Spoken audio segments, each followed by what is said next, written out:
देखिए बच्चों, JEE mains और नीट के रिगार्डिंग प्रॉब्लम है। ये बहुत इम्पोर्टेंट प्रॉब्लम है। वर्क एनर्जी थ्योरम पर बेस्ड प्रॉब्लम है। इसमें क्या है, 3m मास और 6m मास स्प्रिंग से अटैच है। स्प्रिंग का स्प्रिंग कांस्टेंट k है। 6m मास पर एक्सटर्नल फोर्स F लगाया गया और 3m मास पर एक्सटर्नल फोर्स अपोजिट डायरेक्शन में F/2 लगाया गया। फिर आपसे पूछा गया है find maximum elongation in figure. तो हम यहाँ पे F B D with respect to centre of mass बना रहे हैं। किसके रेस्पेक्ट में? सेंटर ऑफ मास के रेस्पेक्ट। क्यों बना रहे हैं? क्योंकि मैक्सिमम एलोंगेशन की पोजीशन जब होगी तो सेंटर ऑफ मास के रेस्पेक्ट में ये दोनों रेस्ट में हो जाएंगे। इनिशियली सेंटर ऑफ मास के रेस्पेक्ट में दोनों रेस्ट में, और मैक्सिमम एलोंगेशन के टाइम पर भी दोनों पार्टिकल सेंटर ऑफ मास के रेस्पेक्ट में रेस्ट में हो जाएंगे। तो हम सेंटर ऑफ मास के रेस्पेक्ट में इसकी एफ बी डी लेके चल रहे हैं। तो सेंटर ऑफ मास का एक्सेलरेशन सपोज करते हैं ACM में। ACM, तो ACM क्या चीज़ है? सेंटर ऑफ मास का एक्सेलरेशन। तो सेंटर ऑफ मास के रेस्पेक्ट में स्यूडो फोर्स इस पर लगेगा। किधर लगेगा? सेंटर ऑफ मास का एक्सेलरेशन किधर होगा? राइट हैंड साइड में, क्योंकि F लार्ज है किससे? F/2 से। सेंटर ऑफ मास का एक्सेलरेशन होगा राइट हैंड साइड में। तो लेफ्ट हैंड साइड में स्यूडो फोर्स लगेगा दोनों पर, 3m पर भी और 6m पर भी। 3m पर लेफ्ट हैंड साइड में कितना स्यूडो फोर्स? 3m ACM। ऐसे ही 6m पर pseudo force left hand side में 6m ACM। तो इन दोनों का जो सम है उसको F1 मान लेता हूँ। तो ये F1 की वैल्यू आ गई। अच्छा, ACM कितना होगा? सेंटर ऑफ मास का एक्सेलरेशन F माइनस F/2।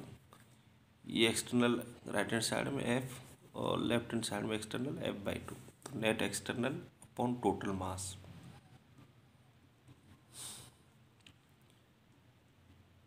तो F माइनस F/2 हो गया और नीचे 9m फिर 2 होगा तो 18 हो जाएगा। F/2 इंटू 9m तो कितना आ गया? ये F/18m। ठीक है, तो इन दोनों के सम को F1 मान लिया मैंने। ACM की वैल्यू कितनी? F minus F/2 upon total mass 9m। तो F1 की वैल्यू आ गई। ऐसे इन दोनों के रिजल्टेंट को F2 मान लिया। तो F2 इजकल टू कितना? F minus 6m ACM। ACM की वैल्यू पुट कर दी F minus F/2 upon total mass. तो ये F2 का वैल्यू आ गई। अब हम वर्क एनर्जी थ्योरम लगा रहे हैं। तो वर्क काइनेटिक एनर्जी थ्योरम है ना, वर्क एनर्जी थ्योरम कह दो चाहे वर्क काइनेटिक एनर्जी थ्योरम कह। तो ये थ्योरम आप जानते हैं, W by all forces is equal to change in kinetic energy, है ना। ऑल फोर्सेज कौन कौन से लग रहे हैं यहाँ पे? एक F1, एक F2 और एक स्प्रिंग फोर्स। तो WF1 plus WF2 plus W spring force equal to change in kinetic energy. Change in kinetic energy कितनी होगी? क्योंकि सेंटर ऑफ मास के रेस्पेक्ट में पहले भी दोनों रेस्ट में थे और सेंटर ऑफ मास के रेस्पेक्ट में मैक्सिमम एलोंगेशन के टाइम पर भी रेस्ट में होंगे।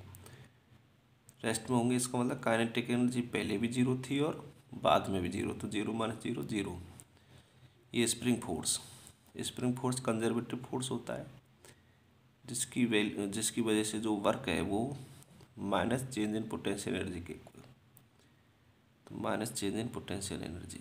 चेंज इन पोटेंशियल एनर्जी कितना? इनिशियल उसमें एलोंगेशन था नहीं तो 0। फाइनली सपोज करते पोटेंशियल एनर्जी U है, तो change in potential energy U minus 0। अच्छा, WF1 की वजह से F1 इंटू X1, जो F1 नेट फोर्स है 3m पर, उसकी वजह से जो एलोंगेशन आया है स्प्रिंग में वो X1 है सपोज। तो F1 इंटू X1 और F2 जो नेट फोर्स है 6m पर सेंटर ऑफ मास के रेस्पेक्ट में, तो उसकी वजह से जो एलोंगेशन है स्प्रिंग में वो सपोज x2 है, तो F2 की वजह से work done F2 x2। Minus you को हम राइट हैंड साइड में लेके चलेंगे तो u बन गया। फिर हमने ये वैल्यू u की वैल्यू 1/2 x स्क्वायर होता है। अब x टोटल कितना हो गया, x1 F1 की वजह से, x2 F2 की वजह से, तो x1 प्लस x2, तो 1/2 टोटल एक्सटेंशन टोटल एलोंगेशन का स्क्वायर है ना। इसको आगे हम सॉल्व करते हैं, आगे सॉल्व कर लो। F1 और F2 की वैल्यू पुट कर दी मैंने। देखो F1 की वैल्यू कितनी है, ये रही, और F2 की ये रही, दोनों की सेम वैल्यू है F1 और F2 की। F1 की और F2 की वैल्यू पुट कर दी, फिर दोनों में से ये कॉमन आ गया, तो ब्रैकेट में x1 प्लस x2, तो स्क्वायर से ये कट हो जाएगा, x1 प्लस x2, 2 लेफ्ट में चला गया तो 4 बन जाएगा, k लेफ्ट में चला गया तो 3k, तो x मैक्सिमम की वैल्यू ये आ गई। तो ये मैक्सिमम अलोंगेशन होगा स्प्रिंग में। ठीक है बच्चों।